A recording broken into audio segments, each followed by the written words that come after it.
Olá pessoal, tudo bem? O nosso vídeo de hoje está bem interessante. Hoje nós vamos identificar moedas chinesas. Bora pro vídeo? Roda a vinheta.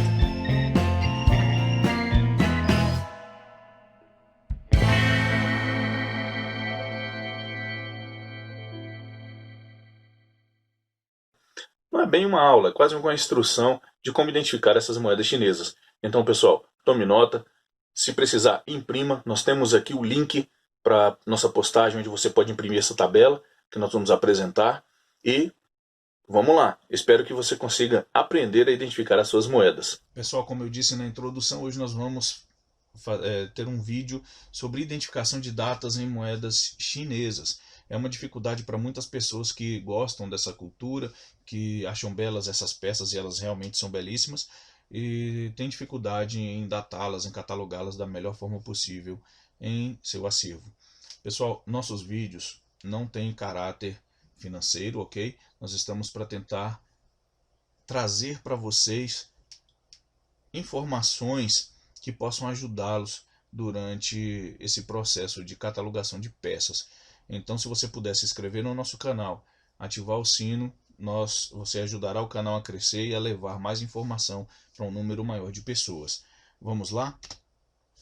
As moedas das províncias chinesas elas não tinham uma data de cunhagem fixada, como estamos acostumados a observar na maioria das moedas ocidentais. Nós podemos observar que eu trouxe para vocês a moeda do real, tá? Nela nós temos ali o ano de 2008 e nós podemos notar, olharmos para outras culturas, né, que existem períodos de tempo definido como um fato ocorrido até o seu fim.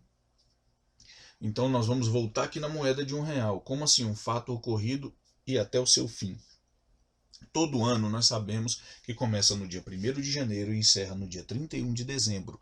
Esse é o nosso ponto inicial e o nosso ponto de encerramento na maior parte das culturas ocidentais. Mas nós temos ali outras culturas orientais, né, do Oriente Médio, do Extremo Oriente mesmo, que possuem uma cultura diferente. Né? O início de evento poderá marcar um momento como um tempo zero em uma determinada sociedade. Esse exemplo pode ser observado nas seguintes culturas. Eu trouxe para vocês uma representação, uma ilustração do Islã. Aqui nós temos Maomé. A contagem do tempo do calendário do Islã começa com a Hégira. A fuga de Maomé de Meca para Medina em 16 de julho de 622 depois de Cristo, né? Depois desse evento começa a contar o calendário do Islã, islâmico, né, no caso. Então, isso eu trouxe para que vocês tenham uma ideia geral, global, daquilo que nós iremos ver um pouco mais adiante. Então, vamos para a próxima. No calendário chinês, não existe um sistema de data como o nosso. Também não há tempo zero, como citado no exemplo anterior. O calendário chinês ele consiste em ciclos, cada ciclo com duração de 60 anos. Esse ciclo é chamado de ciclo sexagenário. Eu trouxe para vocês o calendário chinês aqui, que vocês já estão acostumados a ver por aí ou ouviram falar. Né? O calendário chinês, eu trouxe essa informação aqui de baixo para vocês, só para que vocês tenham conhecimento. Tá? Então o calendário chinês é lunisolar, cada ano possui 12 lunações, acarretando em um total de 354 dias. Para não se perder a sincronia com o ciclo solar, né, o ciclo solar de 365,25 dias, é acrescentado um mês aproximadamente a cada 3 anos. Desta forma, não se perde a sincronia nem com o ciclo solar, nem com o lunar. Por isso, considera-se o calendário chinês lunisolar. Então, vamos para a próxima? Nós temos uma particularidade aqui na Diniz Numismática e eu quero passar isso para vocês. Particularmente, temos a opinião que os ciclos são contados até 60 anos por serem aproximadamente a expectativa de vida de um ser humano em civilizações orientais antigas. Nós alegamos isso por conta de fatores naturais, pilhagens que poderiam acontecer com viajantes. Então, as próprias condições sanitárias, né, da época não eram tão boas assim. Então as pessoas viviam um pouco menos. Hoje a expectativa de vida é muito maior, muito maior. Tá? Então outro nome que nós podemos dar para o ciclo sexagenário é o ciclo ramificado, já que o sistema cronológico, né, é baseado em dois tipos de contagem. Eles possuem um ciclo de contagem de 10 celestes e um ciclo de 12 ramos terrestres. Né? Então nós vamos um pouco mais adiante para que vocês entendam o que eu estou falando. As hastes celestes são representadas pelas 10 colunas verticais da tabela. Então vocês podem ver que nós temos ali o metal, a água, a madeira, o fogo e a terra. São os ciclos dele, as hastes celestes. Né? E nós temos ali nas colunas, que são as colunas verticais, isso aí, né? E nós temos nas linhas, nós temos os ramos terrestres, que são 12 linhas horizontais. Ali nós podemos observar ali, né, o cachorro, do cachorro, do porco, do rato, entendeu? Então, por aí vai. Então são as 12 linhas horizontais dessa tabela que vocês estão vendo. Metade das combinações não são usadas, porque elas têm paridade diferente. Portanto, o ciclo repete a cada 60 anos. Então você vê que essa tabela ela já está atualizada, tá? Ela já tem a previsão para o século 21, tá bem? Então já foi computado ali o século 21. Então, seguindo, né? Olhem bem essa tabela, vocês vão precisar dela e caso vocês não estejam vendo corretamente, na descrição do vídeo tem o link para download dessa tabela e também temos a postagem do nosso blog dinisnumismática.com para que você possa conferir com um pouco mais de detalhes essa tabelinha que eu estou mostrando para vocês. Os 12 ramos terrestres estão associados com os 12 signos do zodíaco chinês: o rato, boi, o tigre, coelho, né, dragão, cobra, cavalo, ovelha, por aí vai, vocês já conhecem. E os troncos celestes, né, as hastes celestes, são associadas aos 5 elementos, que é a madeira, o fogo, a terra, metal e água. O ano é especificado por 2 caracteres chineses no calendário, na seguinte ordem. Pessoal, quando falar em calendário, em caracteres chineses, nós estamos falando de kanjis, tá? Os kanjis são esses desenhos, essas escritas próprias dos chineses, muito parecido até mesmo com a dos japoneses, tá? Mas tem muita diferença para quem conhece bem. Então esse kanji chinês, você pode prestar atenção que ele tem uma função. E nas moedas você precisa procurar por eles. Vamos um pouco mais adiante. Observe cada um dos kanjis, tanto na tabela vertical quanto na horizontal. Você irá precisar dessa tabela para poder definir a datação, ok? Como eu já disse anteriormente. Então vamos lá. Outra coisa muito importante, tenha em mente que a escrita chinesa é lida da direita para a esquerda, tá? Essa regra é aplicável aos textos dessa sociedade e, consequentemente, aplicada às moedas. Então, jamais esqueça disso. Isso é muito importante. Agora nós vamos entrar nos exemplos de identificação. Na nossa parte anterior a isso que nós vamos entrar agora, a esse módulo que nós vamos entrar agora, nós tivemos uma introdução geral para você entender o que é o calendário, como ele funciona e ter acesso à tabela. Agora nós vamos aos exemplos, agora é a parte prática, agora é saber como identificar.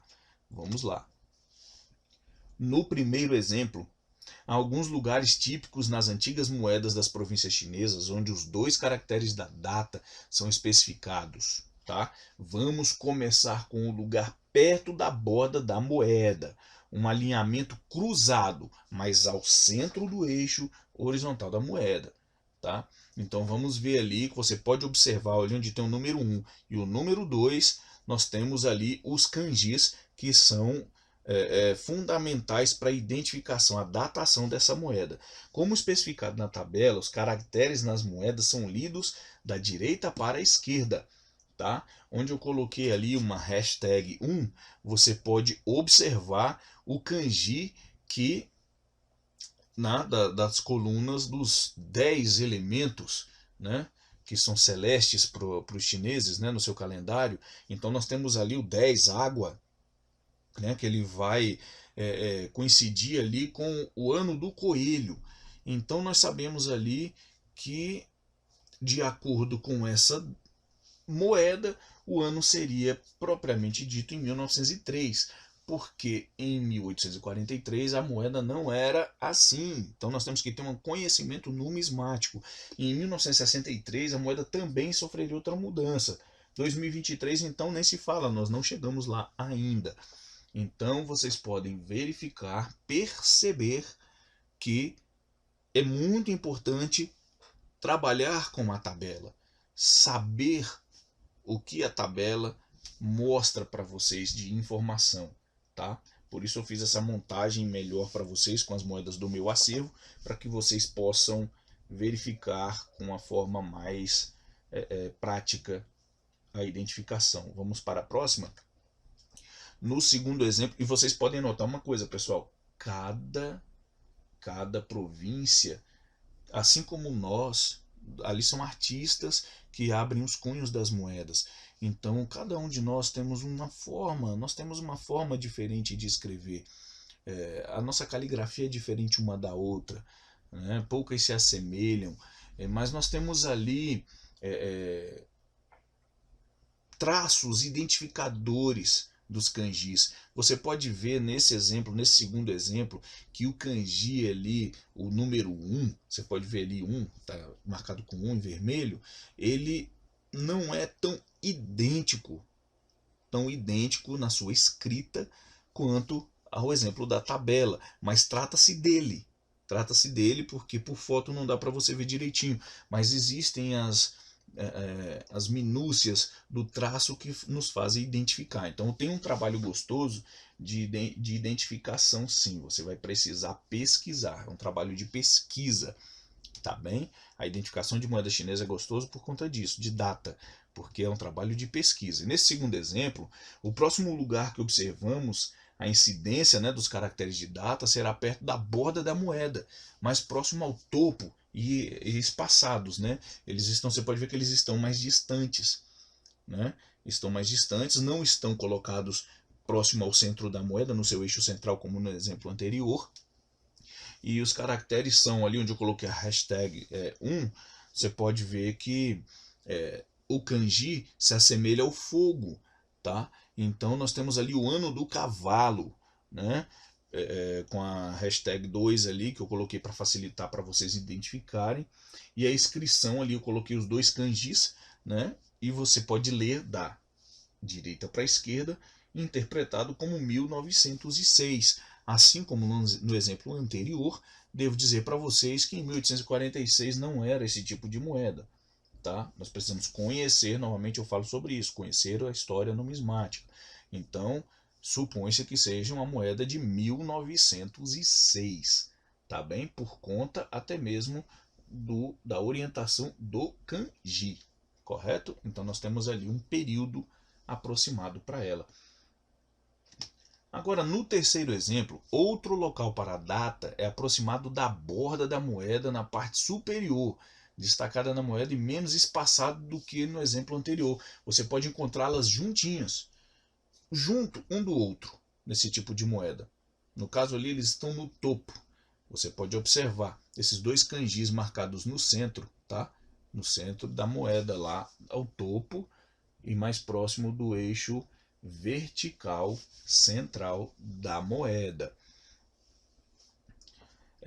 No caso aqui, vamos voltar aqui para o nosso exemplo, essa moeda está caracterizada, né, de acordo com os caracteres chineses do nome do imperador. Então esses outros dois que vocês estão observando, essas duas outras marcações que eu sublinhei em vermelho, são identificações do imperador, correto?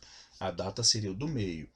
Então a inscrição no topo da moeda também serve, né, também deve ser lida da direita para a esquerda, como nós colocamos. Então ali eu coloquei para vocês e comecei a tradução, né? Quansu será uma das inscrições, mas e o ano? Agora eu quero que você tente descobrir utilizando a tabela. Pega a sua tabela, vamos dar um tempinho, pausa o vídeo, entendeu? Pega a sua tabela e tenta identificar. Pega a sua tabela aqui no link que eu deixei para vocês, tá? Do nosso blog, e tente fazer a identificação. Se você puder imprimir até melhor, tente fazer a identificação olhando para a moeda e para a tabela. Você pode conseguir. Enquanto você tenta identificar, eu vou dar uma informação muito bacana para vocês. Quangsu, também escrito como Quangsu ou Quangshu, foi o último imperador da dinastia Qing. O reinado formal de Quangsu ou Quangshu ocorreu de 1871 a 1908, durou de 1875 a 1908. Quangshu foi sucedido no trono Qing por seu sobrinho de 2 anos, Pui. Mais tarde, né, de 1932 a 45, Pui se tornou líder do estado fantoche Manchukuo, né? Atualmente esse território é chamado de Manchúria e está localizado ao norte da China e foi ocupado pelos japoneses até o fim da Segunda Guerra Mundial. Então acho que já deu um tempinho para você analisar a data. O que você achou? Qual foi o ano? Comenta aqui pra gente.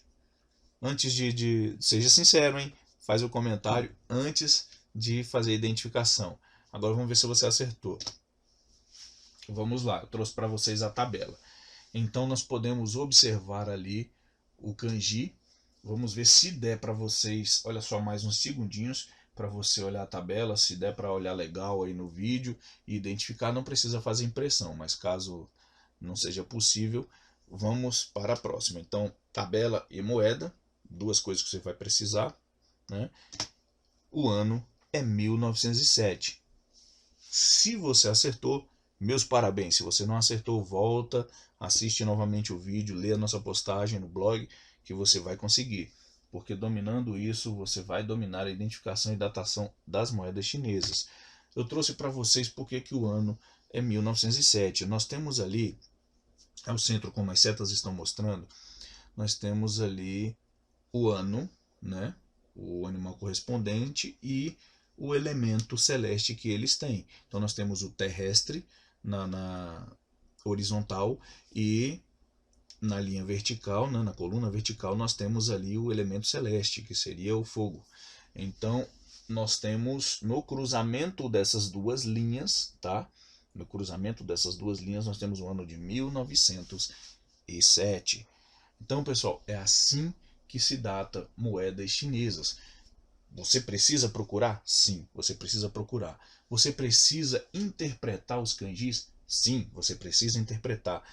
Existirão dificuldades, moedas desgastadas, escritas um pouco diferentes uma das outras, mas o contexto sendo o mesmo, tá bem? Então preste muita atenção, tente identificar o máximo possível e invista em moedas provinciais da China.